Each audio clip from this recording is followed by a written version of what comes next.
Жалпы президент барлық міндеттерді орындауға 3 жыл уақыт берді.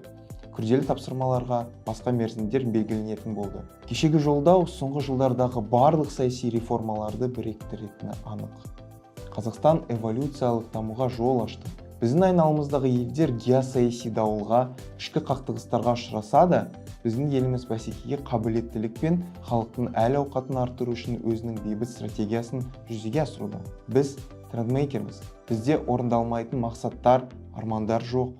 Біз көздеген жолымыз күрделі болса да, соңында қойған мақсаттарымызға жетеміз. Егер бұрын республикамыз Орта Азия, ТМД елдерге жұмысын көптеген цифрлық көрсеткіштер арқылы көрсетсе, қазір біз өңірдегі көшбасшылықты ұстап алып, белгілі бір саяси үрдіс орнатып жатырмыз. Енді жұмысты бақылау керек. Ал көрермендерге айтатыным, алдағы дағдарыстарға қарсы күреске қатыспасақ, болмайды отандастар.